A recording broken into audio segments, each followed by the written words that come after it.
The stressor comes into our life, creating a stress. That stress creates in us as a living organism a certain amount of tension.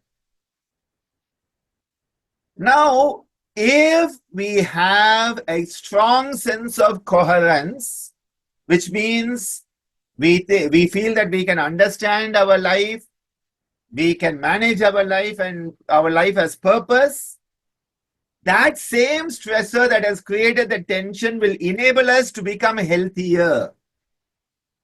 If we don't, that stressor will make us unhealthy, disease, morbidity, mortality, all that happens.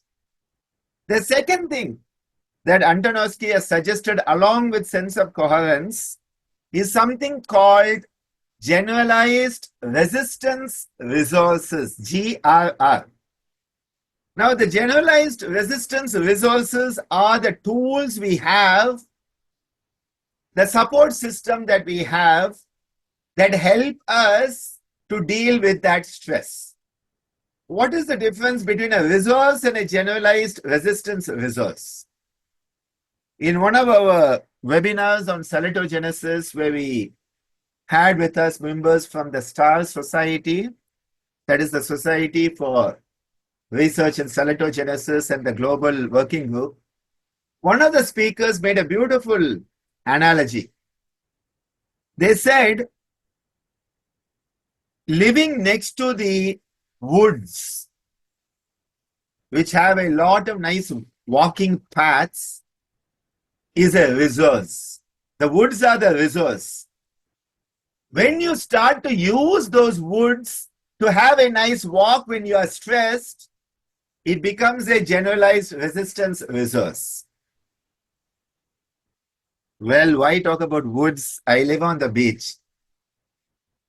I live on the beach and I never go to the seashore except on Shivaratri to put the Shivalingam in the water, and in May when the kids are here for the summer camp. So that's a total of 4 days out of 365 days, and I live on the seashore. So the resource is there, but am I using it? No. And that is why recently I was having a talk with Anandi, and she said, you're living on the most amazing beach and you never go there. Don't you think it would be good for you to go there once in a while? And so, yes, I have followed advice, which is very difficult for me. You all know that. I don't give advice and I don't take advice. Both I don't do easily. But it's so true. And I must tell you, Anandi, in case you're wondering what happened to your suggestion during one of our PhD interactions recently, where this came up, is that going to the beach actually has been very, very good, because the moment I go there and walk along the stones or sit on the stones and let the water, I was discussing with Sangeeta how last evening I went there because I couldn't go cycling, had a bit of a back spasm, and you will all see why soon. 1 hour of the photographer torturing me for some nice photos of my asanas. And so I didn't go cycling yesterday and I was feeling a bit down and decided to walk down to the beach and sit on the stones for some time and got into a very pensive mood, which does happen, and found myself starting to cry a bit, no particular reason, but just started to have tears rolling down. And it was a beautiful moment of letting.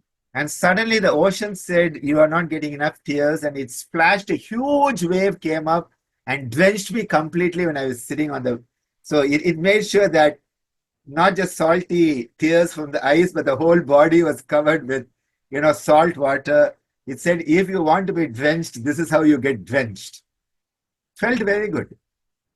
See, when you use the resources you have, we have a support system. Do we ever ask people for help? One of the most difficult things for many of us, especially us men, is asking for help. We are very resistant to asking for help. When Swamiji talks of karma in his yoga step by step and the dangers of lifting heavy weights and damaging your back, he says when you're lifting a heavy load, ask someone to help you. That is one of the ways you prevent a back injury, by asking someone to help you, not saying I'm going to do it on my own because I'm Hercules. No, you don't do that. So anyway, that's a bit of philosophical sharing that comes out of these moments. The generalized resistance resource. You may have somebody you can talk to. That person becomes a generalized resistance resource. Or there may be a specific resistance resource, SRR, which is a specific tool that is useful in that moment. And so I am nowadays suggesting yoga itself as a GRR. I say yoga itself is a GRR, and certain components of yoga for specific conditions in yoga chikitsa is an SRR. Same thing with music as a GRR and music therapy as an SRR, where you're using specific component parts to specifically help that person with a few challenges. Same thing with yantra. Yantra can be a GRR, yantra can be an SRR in the stressor called life. And as we navigate the turbulent waters of life, sometimes with a ship that is rudderless, well, yantra can be our pole star that guides us.